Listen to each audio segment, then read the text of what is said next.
सभी किसान भाई और व्यापारी बंधुओं को मेरा नमस्कार। आज है 16 अगस्त। आप देख रहे हैं कमोडिटी समीक्षा, आपका अपना चैनल। कैसे हैं आप लोग? रविवार का दिन है और हल्दी के ऊपर फ्रेश अपडेट लेके मैं हाजिर हूं। आपको भी पता है, हर वीक एक वीडियो मैं लेके आता हूं हल्दी पे डिटेल। और लास्ट वीक जैसे कि मैंने आपको बताया था कि जो ओपन इंटरेस्ट पे खेल हो रहा है, लगातार ओपन इंटरेस्ट बढ़ते हुए दिखे थे और जो मन में कंफ्यूजन था, ये डिलीवरी बनेगी क्या होगी डिलीवरी के सामने। जो ओपन इंटरेस्ट खड़ा है, जो सेलर्स खड़े हैं, वो शॉर्ट पड़ जाएंगे, उनकी डिलीवरी नहीं हो पाएगी। बहुत सारी कहानियां मार्केट में चलती हुई दिख रही थी।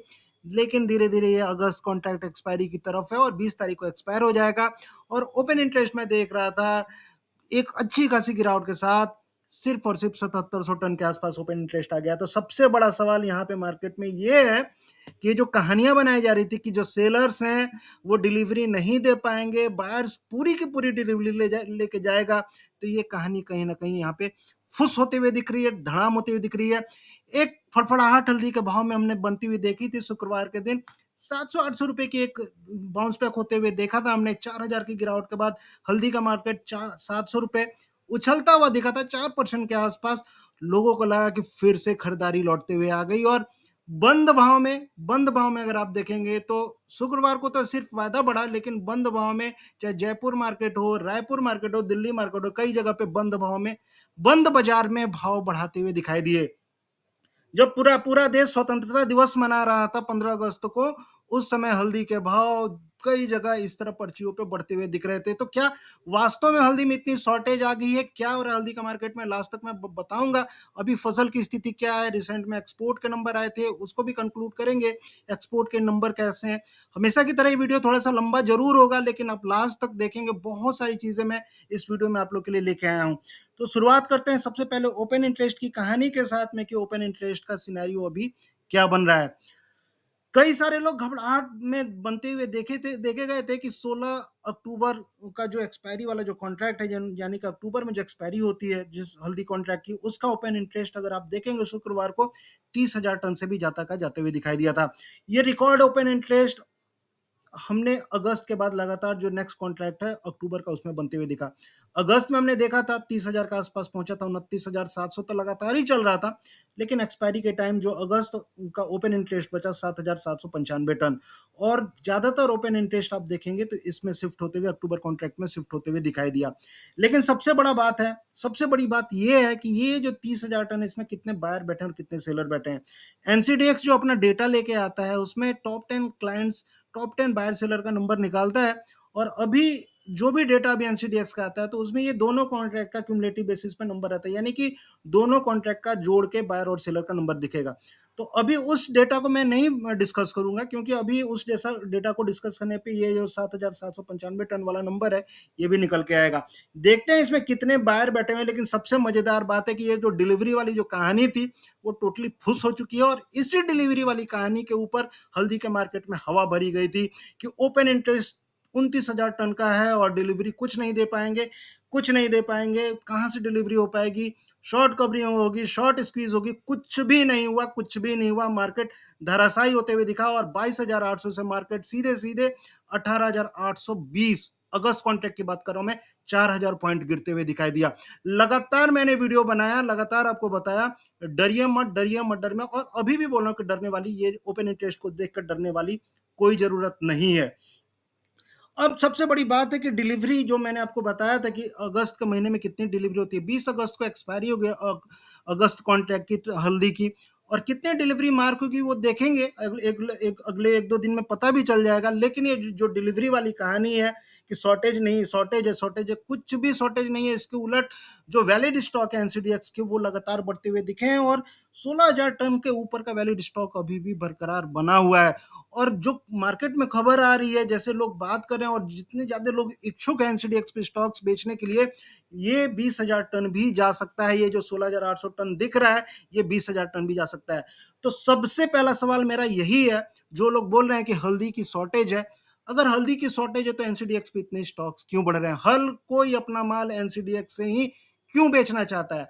हल्दी का जो वेयर हाउस है एनसीडीएक्स का, वो क्यों फुल है? और अभी ज्यादा माल एनसीडीएक्स नहीं एक्सेप्ट कर पा रहा है। हल्दी के जो वेयर हाउस हैं वो टोटली फुल चल रहे हैं।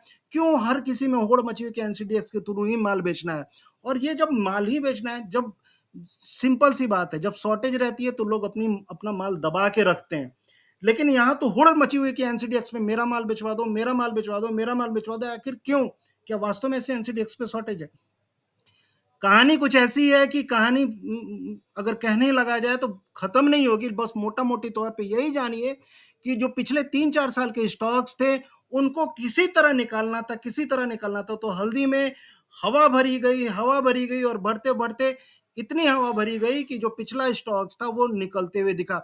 कई सारे बड़े व्यापारियों ने अपने जो पिछले स्टॉक्स थे निकाले इस बढ़ते हुए भाव में, और पुराने जो स्टॉक्स थे लोगों में तेजी का डर पैदा करके पुराने स्टॉक्स नए लोगों के ऊपर थोप दिए गए।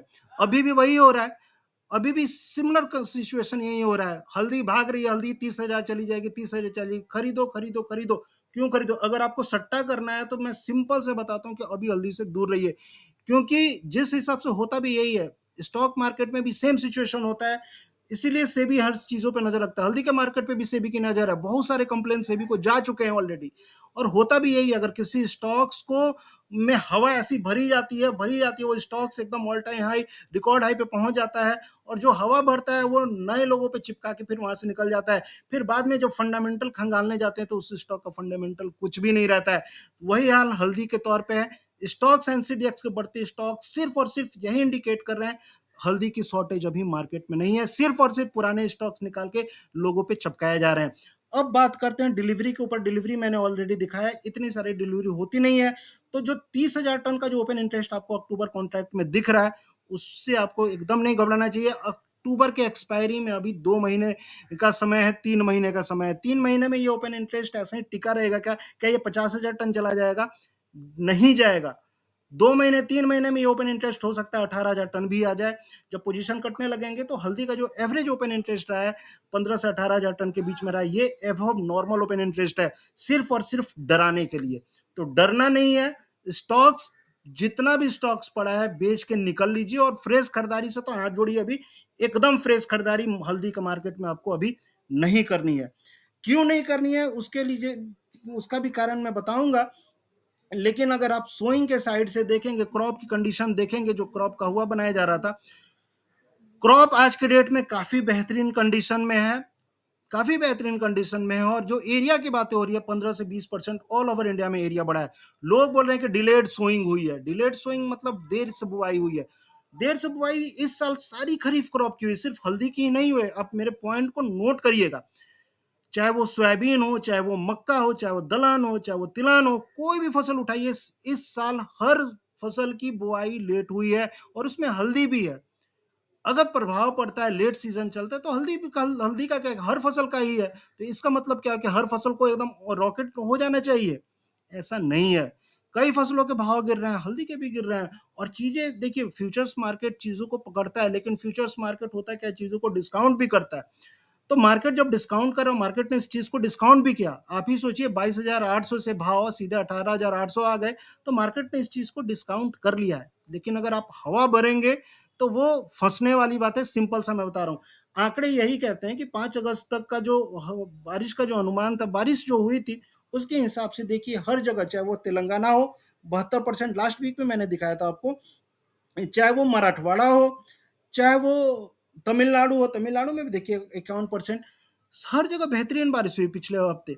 अभी आगे चल के 10-15 दिन हो सकता है बारिश ऊपर नीचे हो, थोड़ी बहुत कम हो, लेकिन ऐसा तो नहीं है कि हर क्रॉप को हर हफ्ते ही लगातार ही बारिश चाहिए। अगर लगातार ही बारिश चाहिए होगी तो क्रॉप सड़ जाएगी। और सबसे बड़ी बात है कि अभी जो बता रहे हैं कि हल्दी की फसल ऐसी होगी वैसी होगी, अभी तो हल्दी जमीन में है, अच्छे से राइजोम भी नहीं निकले हैं। उस हिसाब से हल्दी खराब हो गई, सड़ गई, क्या हो गई, कहना बहुत जल्दीबाजी है। अगस्त का महीना काफी इंपॉर्टेंट रहेगा, अगस्त का सितंबर का महीना काफी ज्यादा इंपॉर्टेंट रहेगा। और कैसी बारिश होगी इसके ऊपर देखेंगे। और बारिश का जो अनुमान आ रहा है, मैं देख रहा था एमडी में, वीडियो लंबा हो जाएगा नहीं तो उसके ऊपर भी मैं पूरा डिटेल में आपको दिखा था, आप खुद से जाके देखिए। एमडी यही बोल रहा है कि जो बारिश होगी आगे चल के अगस्त के महीने में नॉर्मल होने वाली है, कहीं शॉर्टेज बारिश के नहीं दिखा रहे, स्पेशली हल्दी के इलाकों में। तो फसल वाली जो थ्योरी है कि हल्दी खराब, ऐसा कुछ भी नहीं है। तो कल हल्दी के भाव बढ़े क्यों, शुक्रवार को हल्दी के भाव बढ़े क्यों, उसके ऊपर मैं चीजें बताता हूँ। शुक्रवार को हुआ क्या कि सरकार ने अपना एक डेटा रिलीज किया, एक्सपोर्ट का डेटा को जो गवर्नमेंट रिलीज करती है, और ये डेटा 2 महीने पुराना होता है। जून के महीने का डेटा रिलीज किया और जून के महीने में जो हल्दी का एक्सपोर्ट दिखाया गया 30% तक की बढ़ोतरी एक्सपोर्ट में दिखाई गई। पिछले साल जो 13,787 टन का एक्सपोर्ट हुआ था, जून 2026 में हल्दी का जो एक्सपोर्ट है 17,987 टन के आसपास हुआ। पिछले साल के कंपेयर में 30% तक ज्यादा। लोगों को लगा कि हल्दी का एक्सपोर्ट काफी ज्यादा हो रहा है। चाइना में हवा भरी जा रही थी। चाइना ने वास्तविकता में अगर देखा जाए तो चाइना ने मई अप्रैल और मई में लगभग 700-800 टन की हल्दी खरीदी थी। एक्सपोर्ट कितना होता है? 17,000 टन। चाइना ने कितना खरीदा था? 700-800 टन। लेकिन जून के महीना में चाइना ने कुछ नहीं खरीदा। जून के महीने में सिर्फ 87 टन हल्दी चाइना ने खरीदी। तो चाइना की डिमांड खत्म हो गई। बांग्लादेश नहीं खरीद रहा था। बांग्लादेश से थोड़ी सी डिमांड निकल के और बांग्लादेश ने 2,605 टन की हल्दी जून के महीने में खरीदी। इस बीच में अगर आप जो लड़ाई चल रही है मिडिल ईस्ट में, इस पर अगर आप नजर रखेंगे तो जून के महीने में काफी समय तक सीज फायर बना हुआ था और इस सीज फायर का फायदा उठाकर ईरान ने 823 टन की हल्दी कर दी। 16% तक की बढ़ोतरी जून के महीने में ईरान में हल्दी की खरीदारी में दर्ज की गई। बाकी अगर आप मिडिल ईस्ट देश देखेंगे, चाहे वो जॉर्डन हो, जॉर्डन में भी अच्छी खासी खरीदारी, यूएस टर्की में भी अच्छी खासी खरीदारी, ठीक है। उसके अलावा ओमान देखेंगे, ओमान में भी 712% तक की दर्ज, यानी कि मिडिल ईस्ट से जो डिमांड निकल के आई, जॉर्डन 443%, ओमान 712%, टर्की 1033% ज्यादा। तो कहने का मतलब है कि मिडिल ईस्ट से ज्यादा डिमांड जून के महीने में निकल के आई और इनको पता है कि आगे चल के जो संभावना है, जिस हिसाब से अभी लड़ाई चल रही है, काफी भयंकर लड़ाई अभी चल रही है। स्पेशली जुलाई के बाद जो सिनेरियो बदला है, स्पेशली मिडिल ईस्ट में लड़ाई रुकने का नाम नहीं ले रही है और उसको देखते हुए जो खरीदारी थी जून के महीने में भर भर के की गई। आगे चल के ये खरीदारी कंटिन्यू रहेगी कि नहीं रहेगी? सिंपल सा लॉजिक है कि नहीं रहेगी, क्योंकि जून के महीने में जो एवरेज रेट थे, आपको भी याद होगा कि हल्दी के जो भाव थे जून के महीने में 18,000 से लेके 18,500 के बीच में चल रहे थे। जुलाई में कहाँ रेट चले गए? जुलाई में 20,000 21,000 से ऊपर चले गए। तो ये जो लोग खरीद रहे थे 18,000 के रेट पे, उन्हें नहीं खरीदा। सिंपल सा लॉजिक है। चाइना जो खरीद रहा था अप्रैल और मई में, चाइना ने जो 17,000 16,000 रुपए क्विंटल के हिसाब से जो हल्दी खरीदी थी, जून के महीने में 18,000 के रेट पे नहीं खरीदी। वही चीज आपको यूएई में भी होगा। 20,000 21,000 टन जो रेट अभी चले गए, इस रेट पे खरीदारी जुलाई के महीने में नहीं आएगी और जुलाई के महीने में सीज फायर वाला भी सिनेरियो नहीं है जुलाई अगस्त में। और सीजनैलिटी भी यही बोलती है कि अगर देखा जाए तो मई जून के बाद जल्दी जनरली हल्दी का एक्सपोर्ट इंडिया से कम होता है। लेकिन सबसे बड़ी बात है, ये सारी चीजें तो एक साइड में रखिए, सबसे बड़ी बात है जब इंडिया में माल ही नहीं है, शॉर्टेज ही नहीं है, तो इतना एक्सपोर्ट कहाँ से हो रहा है? सिंपल सा लॉजिक लगाइए। जो लोग शॉर्टेज शॉर्टेज बोल रहे हैं, इतना एक्सपोर्ट हो कहाँ से रहा है भाई? तो कहने का मतलब ये शॉर्टेज वाली कहानी लोगों को अपने पास रखनी चाहिए और जो दिमाग में दुनिया में लगा रहे हैं शॉर्टेज है, कुछ भी शॉर्टेज नहीं है और आगे चल के हल्दी की फसल भी काफी बेहतरीन रहने वाली है। एक्सपोर्ट आगे चल के ये जो खरीदारी हुई है, आगे चल के खरीदारी कम होगी, स्पेशली जुलाई अगस्त सितंबर में, और ये 3 महीने जनरली रहेंगे। सितंबर में डोमेस्टिक डिमांड निकल के आती है, एक्सपोर्ट कम रहता है। तो सितंबर में डोमेस्टिक डिमांड के लिए अभी से खरीदारी तो होगी नहीं। तो कहने का मतलब मेरा मोटा मोटी तौर पे कि डिमांड साइड से जो महीने, अभी अगस्त का महीना, ये कहीं ना कहीं दबाव में रहेगा और आगे चल के जो एक्सपोर्ट के नंबर रहेंगे वो कम साइड में रहेंगे। तो सप्लाई साइड से मैंने बताया, डिमांड के साइड से बताया। खरीदारी कब करनी है आपको? अगर खरीदारी के हिसाब से देखेंगे तो जो शॉर्टेज है, चाहे जो भी है लोगों के दिमाग में है, लोग ऐसे नहीं आएंगे। अगर शॉर्टेज रहती तो एनसीडीएक्स पे बिकवाली करने की होड़ नहीं मचती। सिंपल सा लॉजिक है। लेकिन अगर आप सीजनैलिटी पकड़ के चलेंगे तो 15 सितंबर के बाद जनरली त्योहारी सीजन इंडिया में स्टार्ट हो जाता है। दशहरा, दिवाली, बहुत सारे पर्व आते हैं। जो ठंड की डिमांड रहती है वो भी आती है। तो सितंबर के बाद हो सकता है कि फ्रेश खरीदारी लौटते हुए आपको दिखाई दिए। और सीजनैलिटी भी यही कहती है। अगर आप हल्दी की सीजनैलिटी उठा के पकड़ के चलेंगे तब सितंबर में कभी भाव नहीं बढ़ते। सितंबर में लोअर साइड में रहते हैं रेट। अक्टूबर, नवंबर, दिसंबर, ये 3 महीने हल्दी के भाव काफी अच्छे बढ़ते हैं। तो जो भी खरीदारी लौट के आते हैं 15 सितंबर के बाद, और धीरे धीरे आप देखेंगे अक्टूबर, नवंबर, दिसंबर में रेट बढ़ जाते हैं, क्योंकि उस समय खरीदारी अच्छी खासी चल रही रहती है। अगस्त के महीने में अगर आप देखेंगे तो अगस्त के महीने में भी अगर औसत के हिसाब से देखेंगे तो औसत माइनस में ही रहता है, रेड में ही रहता है। आप ऑलरेडी देख रहे हैं। तो कहने का मतलब है कि ओवरऑल देखा जाए डिमांड के साइड से अगस्त और सितंबर ये दोनों थोड़ी से मंदे रहने वाले हैं। अभी आपको चार्ट क्या कहता है, अब चार्ट पे आ जाते हैं। वीडियो काफी लंबा हो जाता है। ये सारी चीजें बैलेंस शीट में तो मैंने ऑलरेडी डिस्कस की हुई थी। चार्ट एक बार समझने की कोशिश करते हैं। अब कहानी कहाँ से शुरू होती है? कहानी शुरू होती है निजामाबाद मार्केट से। अभी तक तो आपने वायदा का मूवमेंट देखा, वायदा में खूब मूवमेंट देखा, वायदा दो 22,854 जा गया, वहाँ से नीचे खिसक के 18,882 तक आते हुए दिखा दिया, 4,000 पॉइंट की गिरावट। बहुत कम ही लोग थे एनसीडीएक्स जो बोल रहे थे, ऑल ओवर इंडिया की बात कर रहा हूँ, बहुत कम ही लोग थे, उसमें एक मैं भी था जो जिसने लगातार लोगों का आगाह किया कि मत मत खरीदारी करिए, बेच के चलिए। लोगों ने मजाक भी उड़ाया, गालियां भी दी, लेकिन सब सहते हुए भी मैंने वीडियो बनाना जारी रखा और आज भी बना रहा हूँ, आज भी यही चीज बोल रहा हूँ। जब निजामाबाद मार्केट में ऐसा डॉजी कैंडल बनता है, शूटिंग स्टार जैसा फॉर्मेशन टॉप पे बना हुआ है, अगर चैनल के हिसाब से देखेंगे तो टेक्निकल चैनल मंथली चार्ट है ये, सॉरी वीकली चार्ट है, वीकली चार्ट पे चैनल रेजिस्टेंस फेस कर रहा है मार्केट, अगर 20,400 20,500 के आसपास में, वहां से मार्केट जब गिरते हुए दिख रहा है, आरएसआई काफी ओवरबॉट में अभी भी वीकली चार्ट पे बना हुआ है, तो कहां से ये बढ़ता हुआ मार्केट दिख रहा है?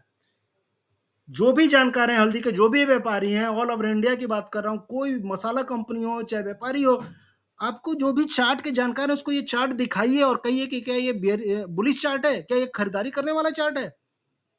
कहीं से भी नहीं है खरीदारी करने वाला चार्ट।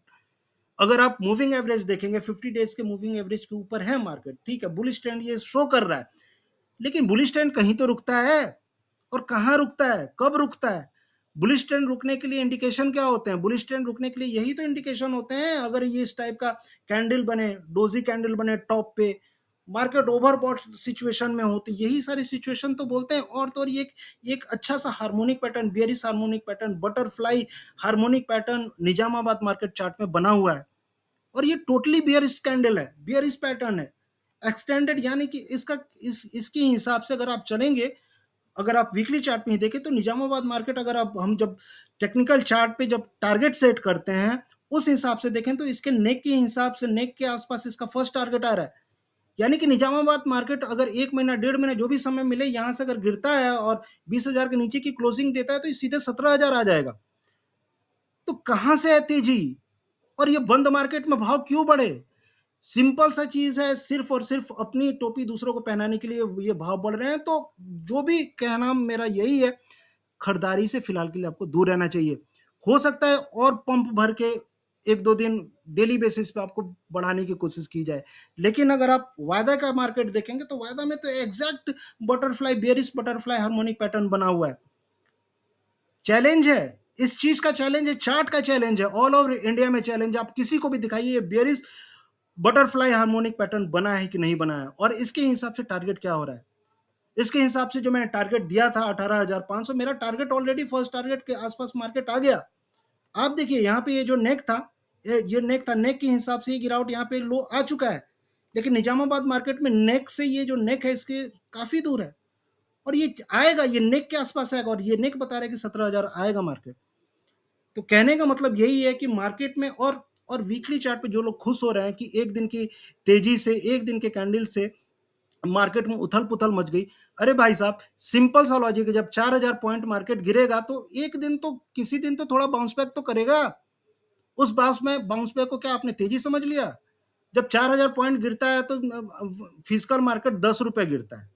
जब वायदा 4,000 पॉइंट गिरता है तो फिजिकल मार्केट 10 रुपए गिरता है, ठीक है, 1,000 पॉइंट गिरता है। और जब वायदा 7 रुपए बढ़ता है तो आप 10 रुपए बढ़ा देते हो।